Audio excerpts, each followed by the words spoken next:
Hi dear students, एक बार फिर से आपका स्वागत है द म्यूटेशन इंस्टीट्यूट में। और मैं आपका अपना सर मुकेश वर्मा, और मैं यहाँ पर पूरी तरह से कोशिश कर रहा हूँ कि आपको फर्स्ट लेसन के जितने भी टॉपिक्स हैं उसको अच्छी तरीके से या इजी वे में आपको समझाया जाए। इसी सीरीज़ को आगे बढ़ाते हुए हम लोग अब अपने अगले टॉपिक को कवर करेंगे। ओके, केमिकल इक्वेशंस में ऐसी कौन कौन सी चीज़ें हैं जो अगर हम अप्लाई करें तो वो केमिकल इक्वेशन और ज़्यादा इंफॉर्मेटिव हो सकती है।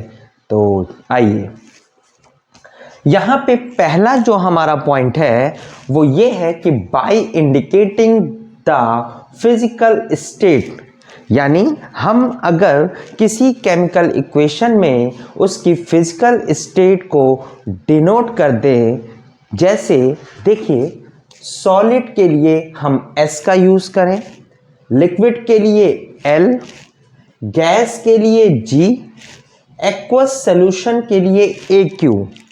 यानी क्या करना है, अगर हमारा एलिमेंट या कंपाउंड क्या है, सॉलिड है तो S, लिक्विड है तो L, गैस है तो G और एक्वस है तो AQ। तो जैसे यहाँ पे एक एग्जांपल देखिए, एग्जांपल में हमने लिया है CH4 यानी मीथेन, और यहाँ पे आप ध्यान दीजिए कि यहाँ पे G का यूज़ किया गया है। इसका मतलब ये जो मीथेन है वो गैसियस फॉर्म में है। इसके बाद इस मीथेन को हमने ऑक्सीजन से ऐड कराया है, जो भी हमारा ऑक्सीजन है वो हमारा गैसियस फॉर्म में है।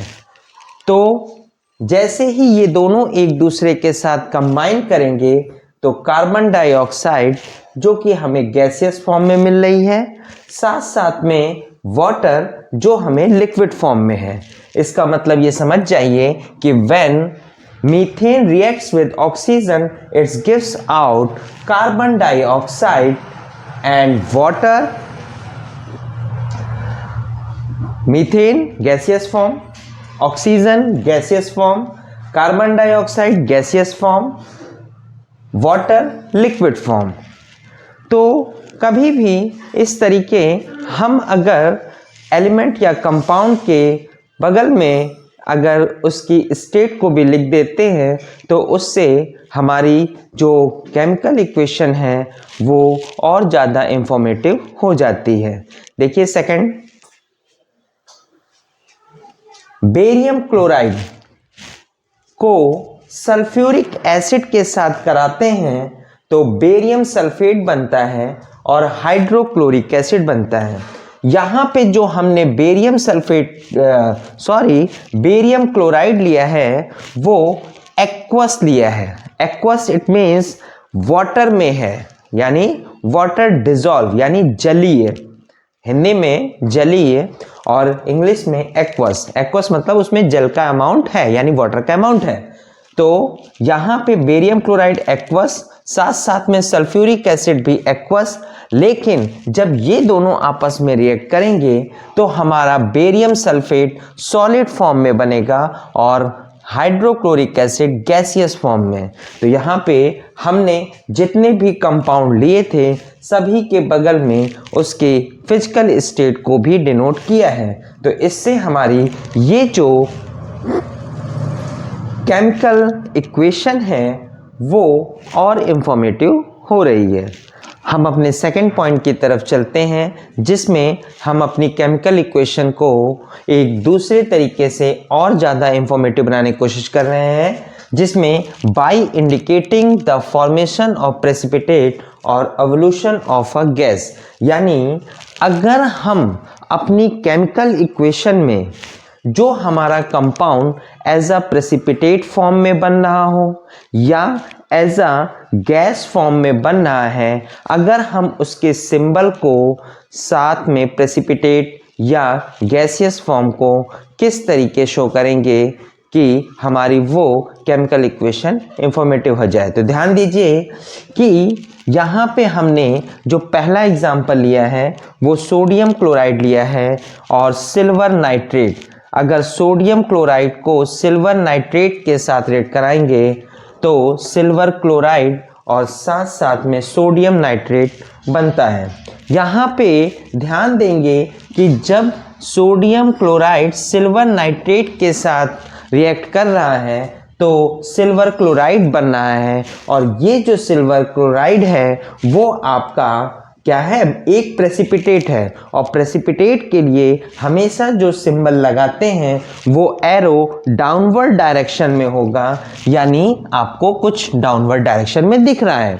यहाँ पे आप चाहें तो ब्रैकेट में पीपीटी भी लिख सकते हैं। पीपीटी का मीन्स ही है प्रेसिपिटेट। प्रेसिपिटेट के लिए आपने क्या है, एरो को डाउनवर्ड डायरेक्शन में दिखाया।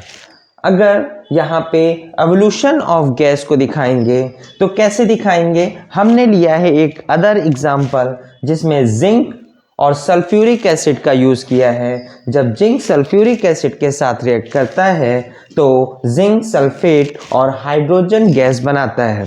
तो यहाँ पे देखेंगे कि हाइड्रोजन गैस बनाते समय हमने एक एरो का सिंबल यूज़ किया है जो हमारी अपवर्ड डायरेक्शन में जा रहा है।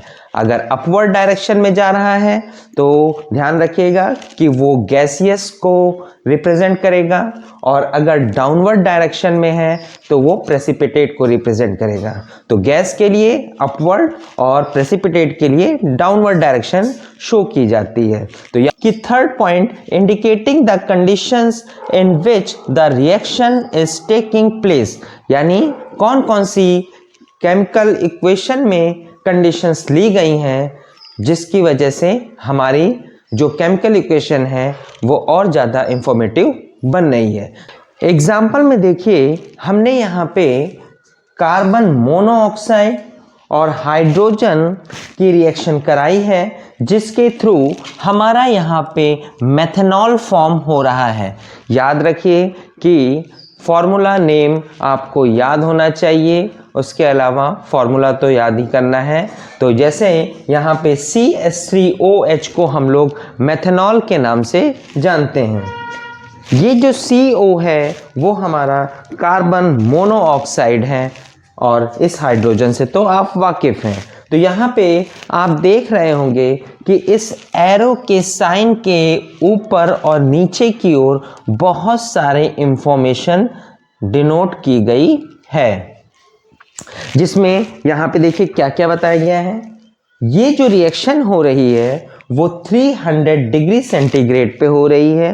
इसके साथ साथ यहाँ पे जो इस केमिकल इक्वेशन को कराते समय प्रेशर यूज़ किया जा रहा है वो 300 ATM P, यानी P फॉर प्रेशर, तो 300 एटमॉस्फेरिक प्रेशर को यूज़ किया जा रहा है, और साथ साथ में जिंक ऑक्साइड और क्रोमियम ऑक्साइड का यूज़ भी किया जा रहा है। तो यहाँ पे अगर हम देखें कि जिंक ऑक्साइड और साथ साथ में जो आपका क्रोमियम ऑक्साइड है वो क्या कर रहा है, वो इस रिएक्शन में आपका जो पार्ट ले रहा है वो कैटलिस्ट के फॉर्म में ले रहा है। और जैसा मैंने आपसे वादा किया था कि ये कैटलिस्ट क्या होता है इसके बारे में इंफॉर्मेशन आपको मैं वीडियो में प्रोवाइड करा दूंगा। तो फिलहाल में वो तो अभी आने वाले वीडियो में आपको मिल ही जाएगा कि कैटलिस्ट वगैरह क्या होते हैं, बट अभी यहाँ पे जैसा आपको इस समय हम लोग जो टॉपिक पढ़ रहे हैं उसको फॉलो करते हुए हम देखेंगे कि यहाँ पे हमने कैटलिस्ट को भी शो किया है, कितने डिग्री सेंटीग्रेड पे ये टेम्परेचर हो रही है, या कितने एटमॉस्फेरिक प्रेशर का भी यूज़ किया जा रहा है। तो यहाँ पे कुछ ऐसी चीज़ें हैं जिनको यूज़ करके हम इंफॉर्मेशन प्रोवाइड कर रहे हैं कि वो केमिकल इक्वेशन कैसे कैसे किन किन कंडीशन पे हो रही है। यहाँ पे एक दूसरा एग्जांपल ले लीजिए, पोटेशियम क्लोरेट KClO3। KClO3 के आप जब रिएक्शन हो रही है तो ये जो ट्रायंगुलर शेप देख रहे हैं ये जो ट्रायंगुलर शेप है ये हमने आपको बताया था कि ये है डेल्टा का सिंबल, और इसका मीन्स होता है कि हम इसको क्या कर रहे हैं, हीट पोजीशन में लेकर जा रहे हैं, यानी इसको हीट दे रहे हैं। तो पोटेशियम क्लोराइड को जब हीट करेंगे तो वो पोटेशियम क्लोराइड और ऑक्सीजन में टूट जाएगा और इस तरीके हमारी ये रिएक्शन पूरी हो जाएगी। फिलहाल में यहाँ पे हमने इंफॉर्मेटिव इक्वेशन करने के लिए यहाँ पे जो डेल्टा साइन लिया है वो हीट को रिप्रेजेंट कर रहा है। ये हमारा फोर्थ पॉइंट है जिसमें हम हीट से रिलेट बात करेंगे और ये पता लगाएंगे कि कैसे हीट को भी इंगेज कराकर ये पता लगाया जा सकता है कि हमारी केमिकल इक्वेशन कितनी इंफॉर्मेटिव बन रही है। तो देखिए, by indicating the heat changes, यानी हीट चेंजेस के थ्रू भी हम अपनी केमिकल इक्वेशन को इंडिकेट कर सकते हैं मच मोर इंफॉर्मेटिव बनाने के लिए। तो इसमें जो हमारा फर्स्ट पॉइंट है वो है exothermic reaction. Exothermic reaction it means heat क्या होगी, वो प्रोड्यूस होगी। फिलहाल में यहाँ पे डेफिनेशन है, exothermic reactions are those chemical reactions in which heat is evolve. Evolve मतलब यहाँ पे प्रोड्यूस से है, यानी हीट क्या होगी, प्रोड्यूस होगी। देखिए एग्जाम्पल में कार्बन और ऑक्सीजन ये दोनों अगर आपस में रिएक्ट करेंगे तो कार्बन डाइऑक्साइड बनेगी, साथ साथ में एनर्जी भी प्रोड्यूस होगी। तो यहाँ पे ये याद रखिएगा कि जब भी एक्सोथर्मिक रिएक्शन शो करते हैं तो उस समय हम जो हीट हो या एनर्जी हो उसे प्रोडक्ट साइड में लिखते हैं। किस साइड में लिखते हैं, प्रोडक्ट साइड में। तो यहाँ पे हमने यही चीज अपने सेकंड एग्जाम्पल में भी लिया है और इसमें ये बताया है कि आपका मीथेन और ऑक्सीजन रिएक्ट करने के बाद कार्बन डाइऑक्साइड, वाटर और एनर्जी फॉर्म हो रही है। तो देखिए इस बार भी हमने एनर्जी को प्रोडक्ट की तरफ ही लिखा है। तो याद रखिएगा कि जब भी आप किसी हीट या एनर्जी को शो करना चाहते हैं, अगर वो प्रोड्यूस हो रही है तो आपको प्रोडक्ट की तरफ ही लिखना होगा। ग्लूकोज जो है वो ऑक्सीजन के साथ रिएक्ट करके क्या बना रही है, कार्बन डाइऑक्साइड गैस और वाटर और साथ साथ में एनर्जी। अब यहाँ पे अगर हम बात करें कि इसके बी पार्ट की तरफ, तो बी पार्ट की जब हम बात करते हैं तो बी पार्ट में हमारा आता है एंडोथर्मिक रिएक्शन। अब यहाँ पे क्या है, यहाँ पे उसका जो एक्सोथर्मिक हमने पढ़ रखा था उसका रिवर्स है। एक्सोथर्मिक में हीट प्रोड्यूस होती थी और एंडोथर्मिक में हीट एब्जॉर्ब होगी, यानी endothermic reaction are those chemical reaction in which heat is absorbed। यानी इस केमिकल रिएक्शन को अगर आपको कंप्लीट कराना है तो हीट इसको देनी होगी, यानी ये जो केमिकल इक्वेशन है वो हीट को एब्जॉर्ब करके ही प्रोडक्ट को फॉर्म करेगा। तो याद रखिए कि इस कंडीशन में जहां पे भी हमने 3 ले रखी हैं रिएक्शनें एग्जाम्पल के तौर पे, सभी जगह पे हीट जो है वो आपका किस साइड है, रिएक्टेंट साइड में है। इट मीन्स यहाँ पे हमको इस बार हीट को किधर लिखना है, रिएक्टेंट साइड में, जबकि एक्सोथर्मिक में जो हमारी एनर्जी है या हीट प्रोड्यूस होगी वो आपकी किधर रहेगी, प्रोडक्ट साइड में। तो देखिए यहाँ पे हमने एग्जांपल कौन सा लिया है, नाइट्रोजन अगर ऑक्सीजन के साथ रिएक्ट करे और उसको हीट दिया जाए तो नाइट्रोजन मोनोऑक्साइड बनाता है, नाइट्रोजन मोनोऑक्साइड। इसी तरीके कैल्शियम कार्बोनेट है, अगर उसको हीट दिया जाए तो कैल्शियम ऑक्साइड और कार्बन डाइऑक्साइड फॉर्म होगी। ये भी बहुत इंपॉर्टेंट है, फोटोसिंथेसिस में इसी केमिकल रिएक्शन का यूज होता है। एटमॉस्फेयर के थ्रू कार्बन डाइऑक्साइड ली गई, वाटर हमारा रूट्स के थ्रू जो सॉइल में वाटर है उससे लिया गया और ये दोनों आपस में रिएक्ट करेंगे। लेकिन याद रखिएगा क्लोरोफिल की रिक्वायरमेंट मोस्ट इम्पॉर्टेंट है, क्योंकि प्लांट में अगर ये क्लोरोफिल नहीं होता तो ये जो सनलाइट की हीट एनर्जी है वो प्लांट कभी एब्जॉर्ब नहीं कर पाता, जिसके थ्रू हमारा क्या बना, ग्लूकोज बना। और इसी ग्लूकोज को लेते हैं। और ध्यान दीजिएगा कि प्लांट जो है हमारे लिए इतने इम्पॉर्टेंट हैं कि वो हमें ऑक्सीजन भी प्रोवाइड कर रहे हैं। आइए हम लोग एक और मोस्ट इम्पॉर्टेंट रिएक्शन की तरफ चलते हैं, जो है हमारा न्यूट्रलाइजेशन रिएक्शन। तो न्यूट्रलाइजेशन रिएक्शन में क्या होता है, आइए हम लोग देखते हैं। तो यहाँ पे न्यूट्रलाइजेशन रिएक्शन जो है उसमें जो एक एसिड है और एक बेस है। अगर कोई एसिड किसी बेस के साथ रिएक्ट करता है तो सॉल्ट और वाटर का फॉर्मेशन होता है, और इसी रिएक्शन को हम लोग न्यूट्रलाइजेशन रिएक्शन के नाम से जानते हैं। तो यहाँ पे हम लोग अगर ध्यान देंगे न्यूट्रलाइजेशन रिएक्शन की definition, when a base reacts with N acid, a salt and water are formed and the reaction is called neutralization reaction। Example समझाने के लिए हमने यहाँ पे यूज़ किया है सोडियम हाइड्रोक्साइड और हाइड्रोक्लोरिक एसिड। याद रखिए कि ये जो सोडियम हाइड्रोक्साइड है ये एक बेस है, और ये जो आपका हाइड्रोक्लोरिक एसिड है ये तो आपका एक एसिड है। और हमने जैसा आपको डेफिनेशन में बताया कि अगर कोई बेस एसिड के साथ रिएक्ट करेगा तो सॉल्ट बनाता है, और ये NaCl सोडियम क्लोराइड एक सॉल्ट है, ये आपका वाटर। तो सॉल्ट एंड वाटर का फॉर्मेशन होता है किसी भी न्यूट्रलाइजेशन रिएक्शन में। यहाँ पे ध्यान देने वाली बात है, ये जो NaCl है इसको आप कॉमन मत समझिए, हालांकि है तो कॉमन, बट ये हमारे लिए ये भी मोस्ट इम्पॉर्टेंट कंपाउंड है NaCl, जिसको हम लोग सोडियम क्लोराइड के नाम से जानते हैं। और ये हमारा कॉमन सॉल्ट होता है जो हम लोग अपने खाने में यूज़ करते हैं अपने खाने का टेस्ट बढ़ाने के लिए। तो ये आपका कॉमन सॉल्ट है सोडियम क्लोराइड, ठीक है।